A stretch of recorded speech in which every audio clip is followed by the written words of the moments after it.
the situation they are moving in, ne bamanyi obusibo bwe balimu, and they know the bondage they are living in, ne balumwa obujiji, and they sigh, ne bakaabirira Katonda. and they cry to the Lord. Okukaabirira Katonda bakuyita kusaba tokabukabi. Crying to God means praying to God. Okukaabirira Katonda kitegeeza kusaba Katonda. Ne bakaabirira Katonda. And they cried unto the Lord. Isirayiri yakaabirira Katonda emyaka. Israel cried to the Lord for years. Buli gye babongerako bondage nabo nga beeyongera okukaabirira Katonda. The more they were put in bondage, they cried more to the Lord. In essaawa yaffe 7:30 to 8:30 nzije mbuulire yandibadde yakaabirira Katonda. This hour of 7:30 to 8:30 would be of crying to the Lord. Sala amagezi mu nnaku 82 ezibulayo omekinge sure nti essaawa eyo giwaayo buli lunaku nga yakukaabirira Katonda. Make sure that these 82 remaining days you give in this hour to cry to the Lord. 72 days. It's 72. Today is number 18. So the Bible says the children of Israel sad by the reason of bondage, and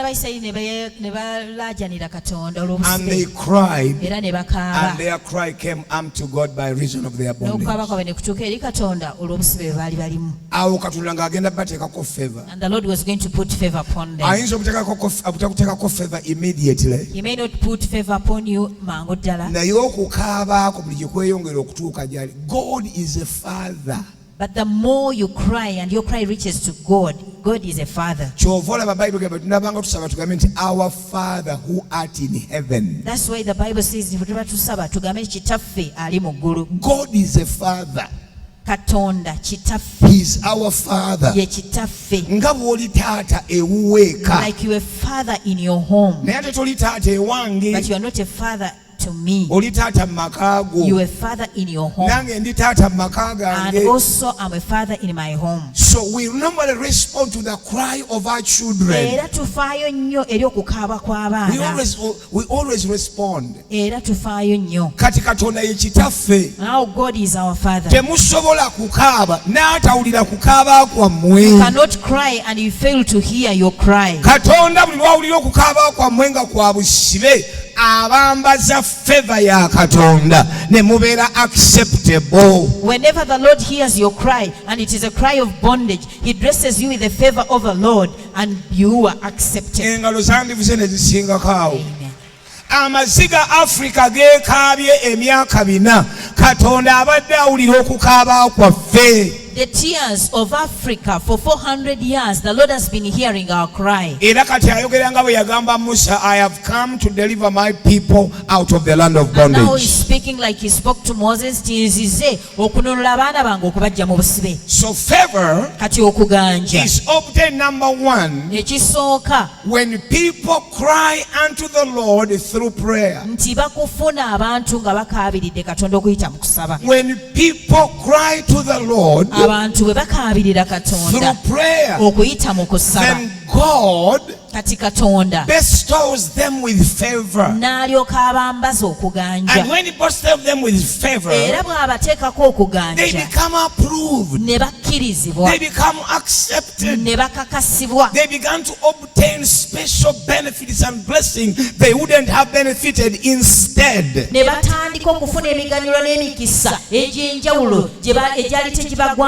they become men and women who are separated. Abawule mukitira okukyogera oba kiki. Then you become someone who is separated.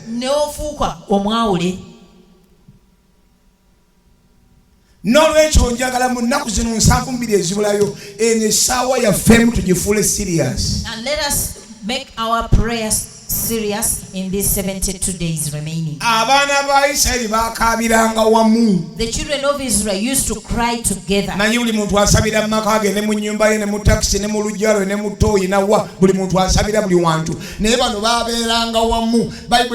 children, the child of Israel. The children, they sighed together. together. They cried together. And when their voice of crying ascended to the Lord, it ascended in a plural form.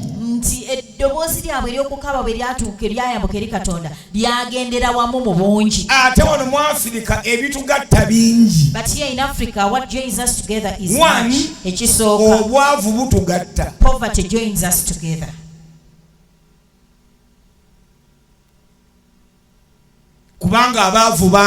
Because the poor are many. So it brings us together.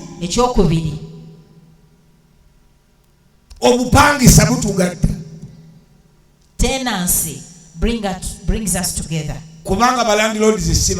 Because landlords are not many. 3. Walking on foot joins us together. Because even those who own cars are not 4. Poor eating, bad way of eating joins us together. Poor diet. Poor diet. The doctor of English. Yes. Poor diet.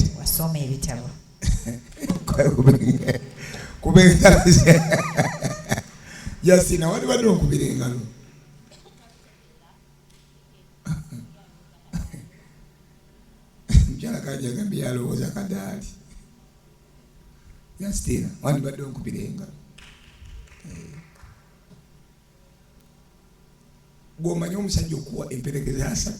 Do you know a man to give you 30 maids?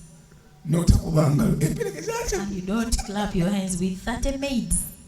And they surround you. But your husband is one who has given them to you. Buli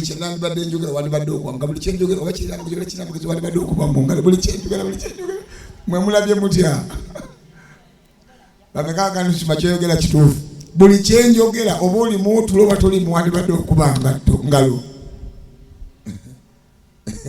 musajja okuwemperekeza asatu yobanga ngaba akumatira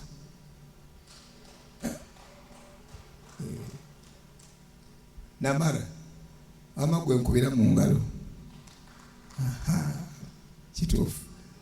Okay, so let's go to chapter 3 verse 7, Exodus.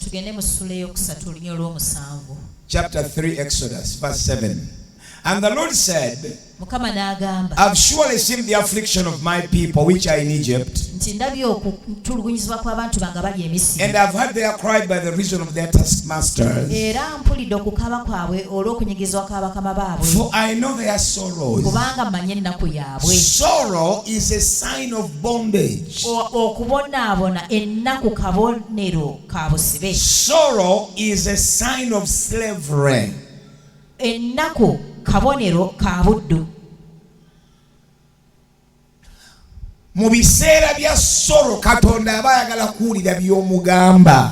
time of sorrow, the Lord wants to hear what you are saying to him. And the Bible says, the Lord said, I've heard their cry.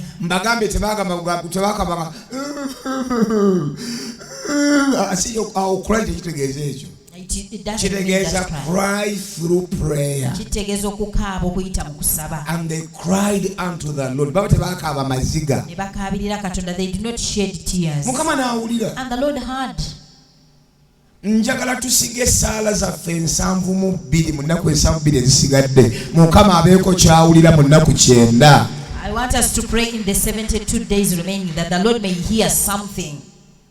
Ennaku nsanvu mu bbiri muzirabanga eziri ewala mu September zijja kuba ziweddeyo. Will end in September. By the time Deka Power begins, we shall continue until we end them.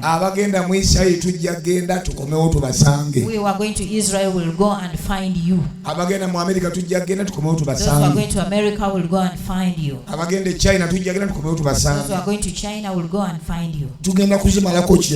We are going to complete them 90. We are remaining with only 72.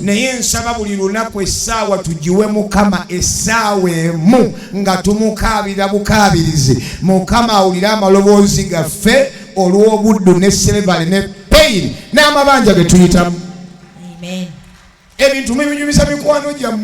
You tell the things to your friends. Me, I don't tell my friends about my debts. Were they there when I was acquiring those debts? Did they give me a recommendation to have those debts? Did I consult them when I was getting those debts? If I did not do all that, even when I get my debts, I don't tell them. I have to tell them to the Lord. It is the Lord who knows how He's going to do with it and then pave a way for me. Amen. Chapter 3 verse number 9. I want you to see what the children of Israel did. Chapter 3 verse 9. Now therefore, behold, the cry of the children of Israel is come unto me. And I have also seen the oppression wherein the Egyptians oppressed them.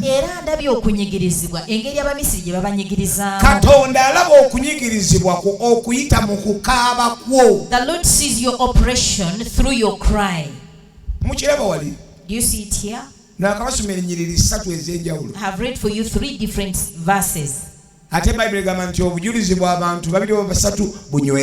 Bible says the testimony of 2 or 3 let it be established. Now I have established it with the word cry. A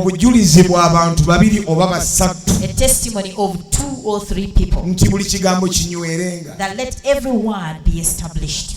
Now therefore, behold, it is God speaking. The cry of the children of Israel is come unto me. And I have also seen the oppression wherein the Egyptians oppressed them.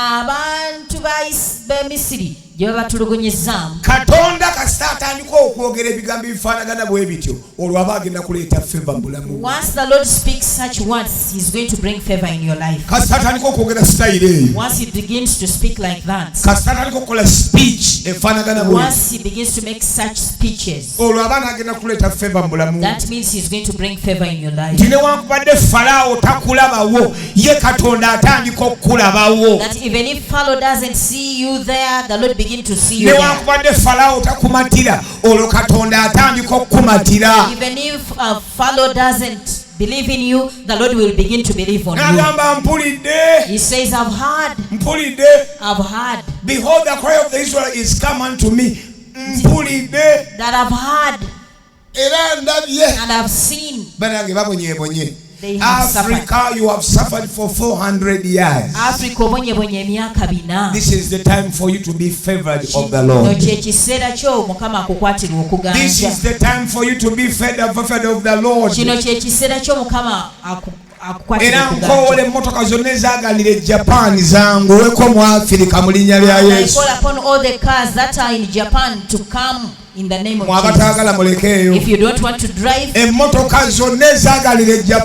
the vehicles that are stuck in Japan, and yours was among them, I call them to board a ship and to come to Kampala, that they may reach you in the name of Jesus. A powerful hand clap to the Lord. Aliosano wa dokita mzee atuwe katubera mchachi katumba dokita babiri kati ndimo omunze feeling alone namusuki olabyoti oja onabera doctor of philosophy, doctor of theology, oba veterinary doctor. Gama nti amina. Favor Katonda yateekwa ku Africa. The favor which the Lord places on Africa. Egenda kubanga magnet. It is going to be like a magnet. It is going to attract investments. Egenda kusikiriza oku. It is going to attract wealth. It is going to attract prosperity. It is going to attract success. It is going to attract rich, well favored friends to be attracted to you. Waliwo abasajja mu nsi babadde banoonya abantu ab'okukola nabo mu Africa kati bagenda kuzuula nti gy'oli. There are men that have been looking for men to work with in Africa. They are going to discover that you are there. Ngambye bagenda kuzuula bapatannalinge naawe. They will discover you and partner with you. Obugagga Katonda agenda butransferring abulete ku lukalu lw'abaddugavu. The Lord is going to transfer the riches and bring it to the African continent. Why? Lwaki? I have heard the cry of the children of Africa. Their cries come unto me. I have also seen their oppression. Katonda kastalaba n'awulira. Once the Lord hears and sees ekibi, the bad thing, Katonda asobola okulaba. The Lord can see. Alaba by'oyitamu. And see what you're going alaba engeri gy'olya. And see the way you eat. Alaba engeri gye weebaka. And see the way you sleep. Mufaliso gulimu ebituli. The mattress is torn. Ate inchi bbiri. And it is 2 inches. Mulimu n'ebiku. You have even bed bugs. Ekitanda kikaaba kiti. The bed cries all the night. Wow, walala walala. N'emmese tezisobola kunywera mu nnyumba kubanga buli lw'okyusa ne kika. Even the rats cannot stay in the house. Katonda alaba. The Lord is seeing. Gamba Katonda alaba. The Lord is seeing. N'atunuulira eddirisa lyo. And he looks at your window. Bw'ekyo bwe lifaanana. It looks like that. Endabirwamu emu yayatika endala erimu ekituli. It is broken in pieces. N'atunuulira curtain mu ddirisa lyo. And look at the curtains in your window. Okuva ku Women's Day nga March 8 teyozebwanga. From March 8th it has never been washed.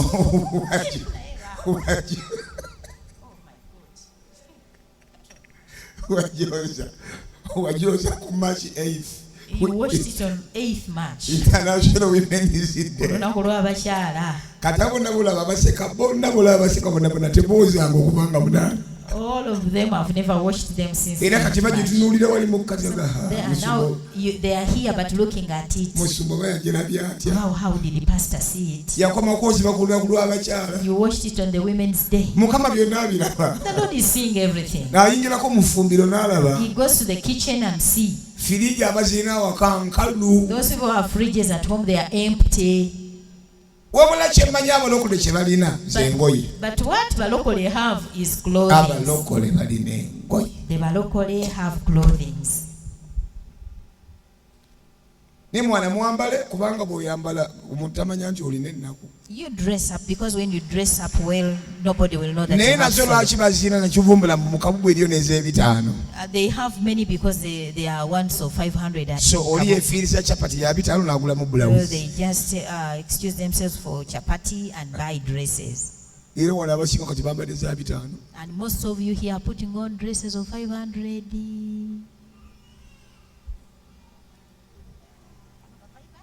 N'ez'olukumi. Even 1,000. Katonda asobola okukola ki?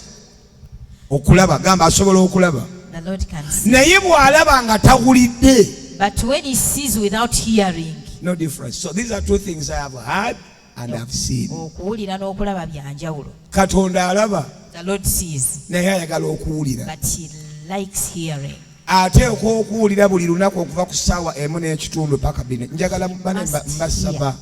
I request you. Let's kujjumbira the 7:30 to 8:30 1 hour prayer. Let us participate mu kusaba kw'essaawa emu n'ekitundu paka bbiri kitundu. Mujje tukaabirire Katonda awulire okukaaba kwaffe kubanga amaze okulaba ennaku yaffe. Come and we cry to the Lord and because he has seen our sorrow. Yes, he has seen. Alabye. He need to hear. Ate yeetaaga okuwulira. Last scripture for today. Last scripture for today. Exodus 22 and verse 23, please. Exodus 22 verse 23, please. If thou afflict them in any wise, and they cry at all unto me, they cry at all unto me. What all of our I will surely hear their cry. Katonda That is what God says. That is what the Lord has said. If thou afflict them in any way, nti bwe munaabatulugunya mu ngeri yonna. Ffenna mu Africa obwavu bututulugunyiza. All of us in Africa, poverty has afflicted us. Ffenna mu Africa backwardness etutulugunyiza. All of us in Africa, backwardness has afflicted Bannange us. tuli backward. We are so much backward. Tukyasekula n'ebinyeebwa mu kinu. We are still eating pounded peanuts. In the kinu. In the Mota. In the kinu. Mota. Tukyasekula ebinyeebwa mu kinu. We still eat pounded peanuts. Bagamba bye birungi. Ate nze ngambye ki? Nze sibagambako nti bye bibi. Ye mulamu nnyo. Anti sensiwakanye ngambye tukyali mabega nnyo. We are still backward. Nnyo nno. So much backward.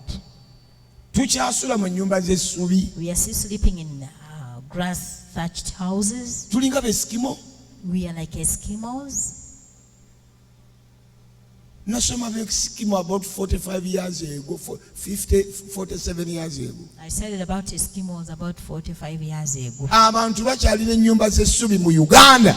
People still grass thatched houses in Uganda. Ate newammwe ku kyalo gyeri. Even you have it in your village. Ate nno bano bajjajja kalu bano ab'etteeso. And these Jajja Kalos from bo bakifuula na kyabuwangwa. For them it is like culture. Ne bazimba ey'ebbaati era oteekawo ak'essubi ani yakugamba. Nyumba z'essubi ziri etteeso. Tukyasala embalu n'akambe. We are still doing circumcision with a knife. Eri abagisu. Akambe. A knife. Backwardness kika ki ekyo? Tukyali mabega nnyo. We are too much backward. Tuli mabega nnyo. Tell your neighbor, too much backward. Too much backward. Naye. But Mukama agenda tukyalira. the Lord is going to visit us. Bw'aba teyakyadde. If he did not visit. Bw'aba tannakyala agenda kukyala. If he has not visited yet, he is going to visit. Naye yakyadde dda. But he visited already. Backwardness yaffe Mukama agenda kugizzaayo emabega. The Lord is going to reverse our backwardness. Tukyalina abantu mu Africa batamanyi kusoma na kuwandiika mu 21st century. We still have people who don't know how to read and write in Africa in the 20th century. Somebody doesn't know how to read. Mu Uganda ya Museveni. Omuntu tamanyi kusoma. In this Uganda of Museveni. We are so backward. Tuli mabega nnyo bannange. We are so backward. Tuli mabega. We are not updated. Tetuli update. So we have been afflicted by many things in Africa. Bingi ebitunyigiriza mu Africa. Endwadde tukyalina omusujja. Sicknesses, we still have malaria. Mu bazungu eriyo omusujja. Is there malaria in the whites? Musujja gw'ensiri. That mosquito malaria. Yes, gwasiri malaria. Malaria. Waliyo fever. Muganga ndi doctor. Omusujja. Anti doctor nagambye. Isebo. Waliyo fever ne malaria. There is fever and malaria. Kati njogera ku malaria. Now I'm speaking about malaria. Kankule na kino nga maliza. Gwokimanyi nti siriimu mu nsi z'abazungu si bulwadde. Do you know that AIDS in the white countries is not a disease or a sickness? Mu America onyumiza omuntu nti ndwadde siriimu. Do you tell somebody in America that you have acquired HIV, or in England or in Japan? Siriimu bulwadde. Is AIDS a sickness? Mu bazungu. With the whites? Oh, wait. Nasanga omukyala mu America first time yange gye ŋŋendayo 1996. I found a woman in 1996.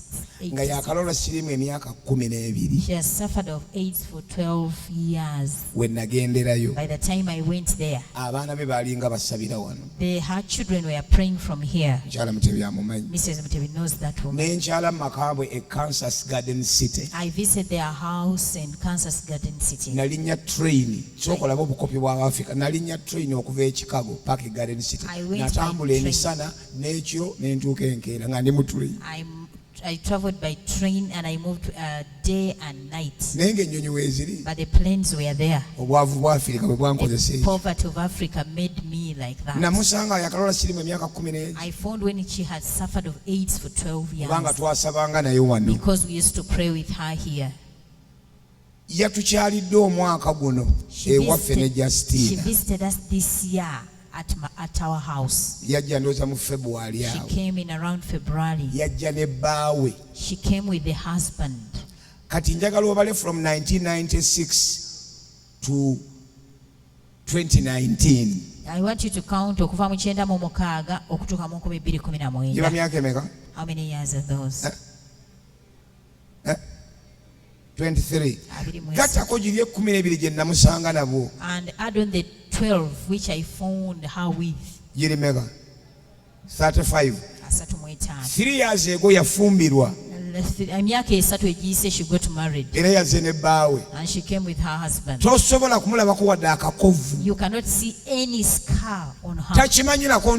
She even doesn't know that she's sick. She doesn't even expect to die. But here when you acquire HIV/AIDS, here at you,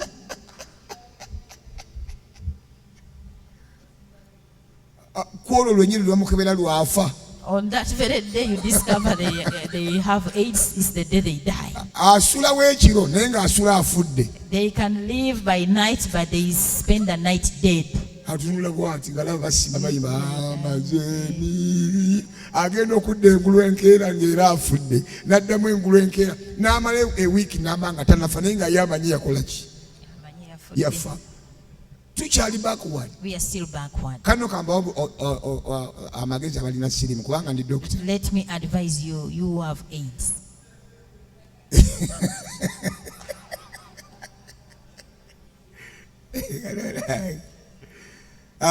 Omuntu alabye ne mutebi ku mulundi guno. Simwe mwali mwalabye dda ku luno mwalabye nnyo. Kama yatusaasidde. Kama yabasaasirire mufuula doctor. N'akufuula doctor. Backwardness ya Africa. The backwardness of Africa.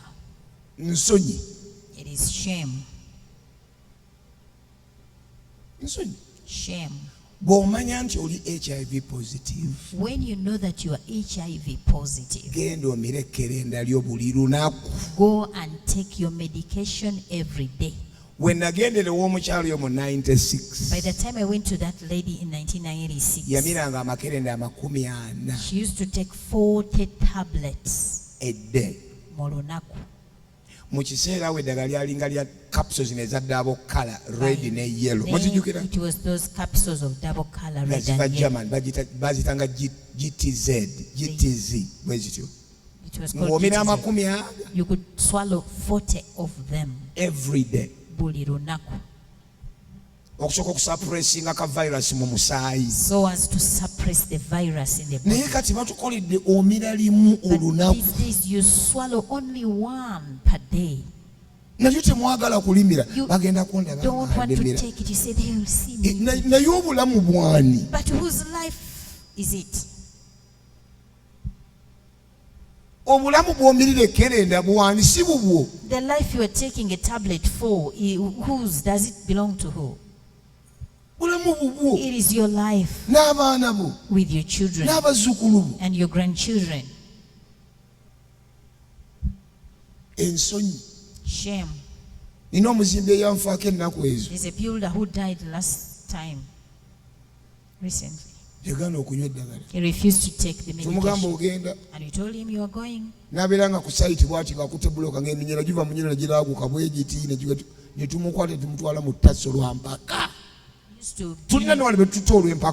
some people whom we have taken for medication by force, and they are still living up to today. Backwardness, n'obusiru, they are twin sisters. Okubaira emabega and foolishness balongo.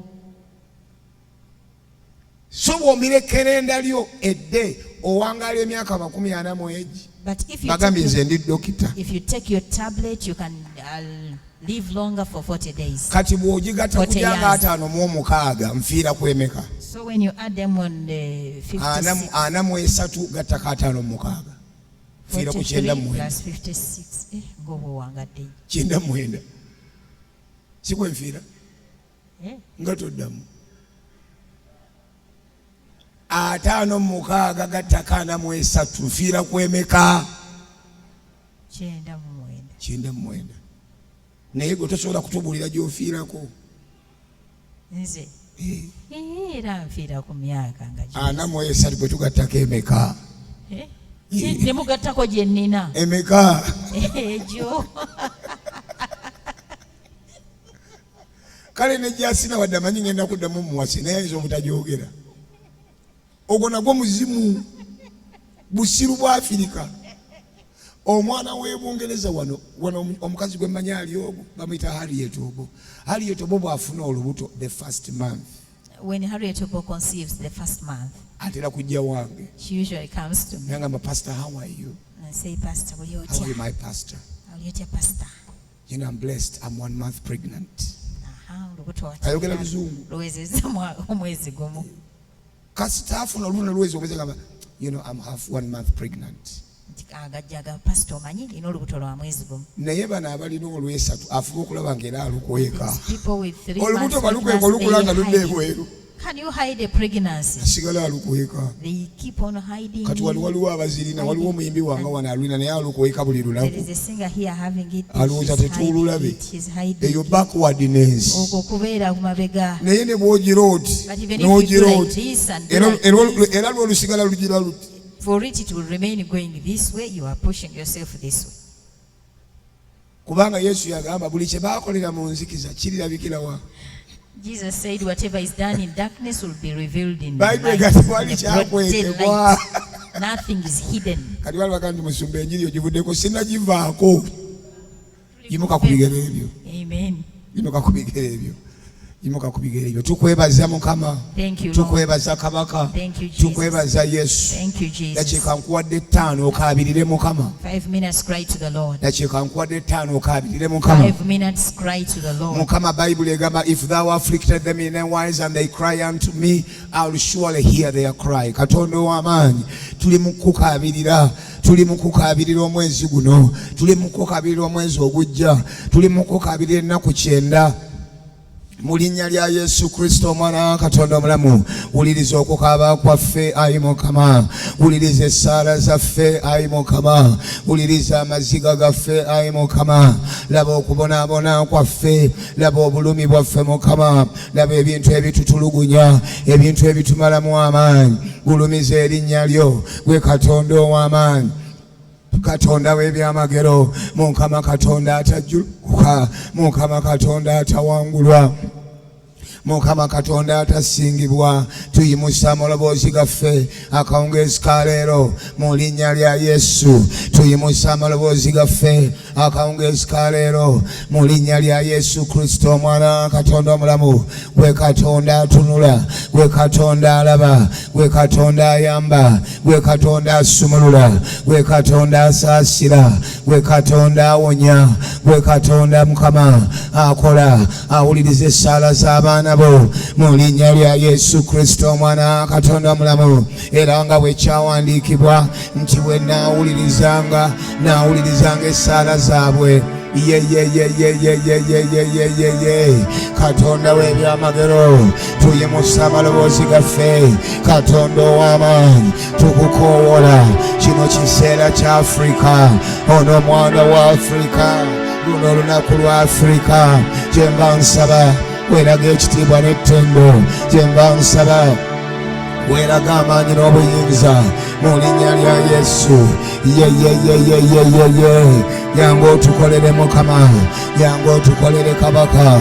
Wuliriza okukaaba kwaffe, otuteekeko feva. Wuliriza okukaaba kwaffe, otusseeko feva. Wuliriza okukaaba kwaffe, otwambaze feva. Wuliriza okukaaba kwaffe, otuyiire feva.